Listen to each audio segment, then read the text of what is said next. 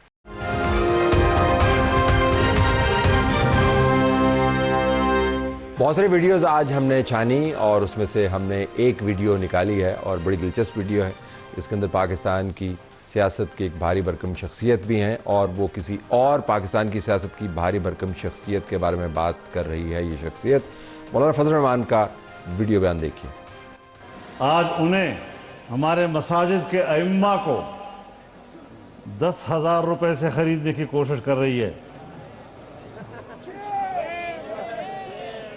محترمہ جان لو، یہ تجربہ خیبر پختونخوا میں ہوا تھا اور 6-7 سال پہلے اس وقت بھی 10,000 روپے تھے اور آج مولوی کے لیے وہی 10,000 روپیہ۔ کوئی شرم آنی چاہیے تمہیں جی۔ یہ واضح نہیں ہے کہ اعتراض مساجد کے ائمہ کو خریدنے پر ہے یا 10,000 روپے کی رقم پر ہے، اور جاننے والے یہ بھی جاننا چاہیں گے کہ اگر 10,000 کی جگہ 25,000 ہوتے تو کیا مولانا یہی بیان دیتے۔ ٹویٹ کی طرف چلتے ہیں۔ ٹویٹس بھی بہت سارے ہیں، پاکستان میں ہزاروں کی تعداد میں ٹویٹس ہوئے ہیں، لیکن ہم نے جو سلیکٹ کیا ہے وہ سلمان اکرم راجہ کا ٹویٹ ہے۔ بڑا دلچسپ ٹویٹ ہے، اگر آپ اس کو پڑھیں، اور وہ اپنے آپ کو ہی کریڈٹ دے رہے ہیں، اپنے ہی ایکس اکاؤنٹ کے ذریعے فرما رہے ہیں کہ خان صاحب نے جب سہیل آفریدی کو وزیر اعلیٰ نامزد کیا تو بعض کو سانپ سونگ گیا، جو ہی مجھے نظر آیا کہ خان صاحب کے فیصلے کو ناکام بنانے کی کوشش کی جا رہی ہے، میں پشاور پہنچا، 5 دن سیاسی اور وکالتی جنگ لڑی، اللہ تعالیٰ نے خان صاحب کے فیصلے کو قبولیت بخشی، خان صاحب نے میری تعریف کی۔ سلمان اکرم راجہ ایک جملہ یہ لکھ سکتے تھے بیچ میں کہ میری کیا بات ہے، وہ نہیں لکھا، لیکن ٹویٹ سے پتہ ہی چلتا ہے کہ وہ اپنے آپ کو کریڈٹ دے رہے ہیں سہیل آفریدی کو چیف منسٹر بنانے کا۔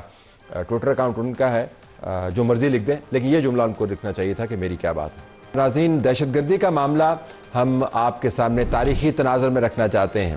آپ کو بتانا چاہتے ہیں کہ پاکستان میں دہشت گردی کا آغاز کب سے ہوا، اس کے اوپر بڑی بات ہو رہی ہے۔ ہم آپ کو یہ بتاتے چلیں کہ اگر دہشت گردی کی جڑوں کو آپ نے دیکھنا ہے تو 1970 سے لے کے 1980 تک کی جو دہائی ہے اس کے اندر آپ کو جانا ہوگا، جب 1979 کے اندر افغانستان میں سوویت یونین نے اٹیک کیا تو پاکستان نے ایک دیوار بن کر مغربی دنیا کے ساتھ اس کا مقابلہ کیا، لیکن اس پالیسی کی کاسٹ اٹھانی پڑی۔ دہشت گردی کے واقعات آپ کو ہر طرف پھیلتے ہوئے نظر آئے۔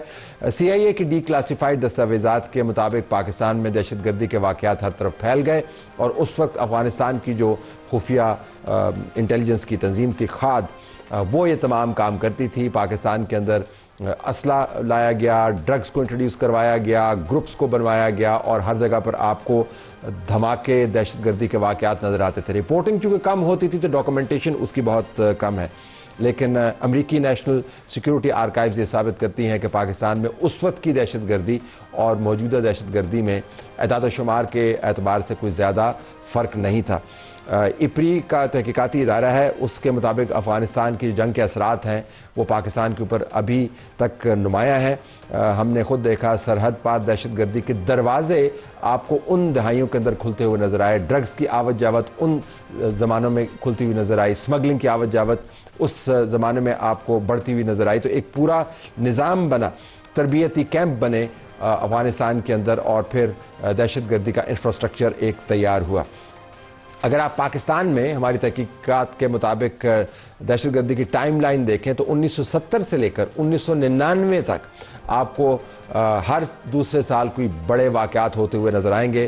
سوویت یونین کے حملے کے بعد 1980 میں افغان جلا وطن افراد پر حملے ہوئے، 1981 میں پناہ گزینوں کے کیمپوں میں اسلحہ اور تربیت کے واقعات آپ کے سامنے آئے، 1982 میں کراچی میں پرتشدد واقعات شروع ہوئے، لسانی اور جماعتی تشدد میں اضافہ ہوا، 1983 میں بلوچستان کے اندر باقاعدہ ایک علیحدگی پسند فیز کا ایک اور آغاز ہوا، 1985، 1988، 1992 پاکستان کے بڑے صوبوں کے اندر پنجاب سمیت آپ کو لسانی اور فرقہ وارانہ دہشت گردی کے پھیلتے ہوئے اثرات نظر آئے۔ 1994 میں بلوچستان میں ایک اور فیز ہوئی جس کے اندر شورش میں اضافہ کیا گیا۔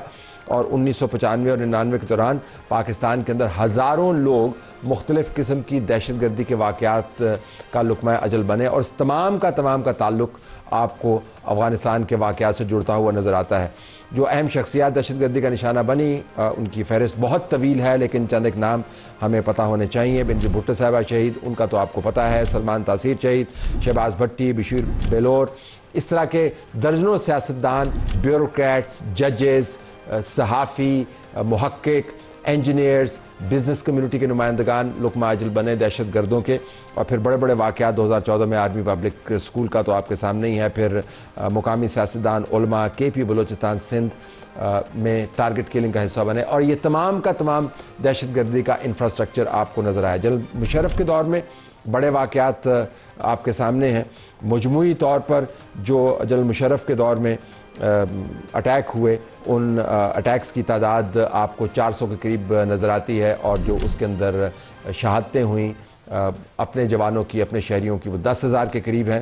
اس کے بعد جنرل کیانی کا دور آیا، اس دور میں ایک بڑے کمپریہنسو انداز سے مختلف جگہوں پر آپریشنز کیے گئے اور بڑے بڑے واقعات بھی ہوئے، اور پاکستان کی تاریخ میں وہ تیز ترین دہشت گردی کے ادوار میں گردانا جاتا ہے۔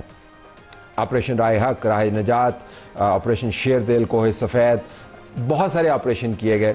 جو دہشت گردی کا شکار لوگ بنے ان کی تعداد تقریباً 8 سے 10,000 ہے، اور کل اموات جو ہوئیں وہ 21,000 کے قریب ہیں۔ جنرل راحیل شریف کے دور میں پھر ایک آپریشن کا آغاز کیا گیا، متعدد آپریشن کیے گئے۔ 2000 سے لے کر اب تک پاکستان کے اندر جو دہشت گردی کے واقعات میں شہادتیں ہوئی ہیں، اس کے اوپر اگر آپ معاشی نمبر ڈالیں تو پاکستان کو جب سے دہشت گردی کا آغاز ہوا ہے 90s 2000 اور اب تک تقریباً $62 بلین کی کاسٹ پاکستان نے پے کی ہے۔ تو جب لوگ ہمیں یہ بتاتے ہیں کہ اس دہشت گردی سے ہمیں نپٹنا صرف جرگوں کے ذریعے ہے، تو ان کو یہ تاریخ اپنی ذہن میں رکھنی چاہیے۔ یہ تاریخ بڑی طویل ہے، بڑی مشکل سے، بڑی قربانیوں سے ہم نے ان جگہوں کو دوبارہ سے سیکیور کیا ہے۔ اگر ہم نے آج پھر تذبذب کا مظاہرہ کیا تو پھر نتائج پہلے سے بھی زیادہ بھیانک نکلیں گے۔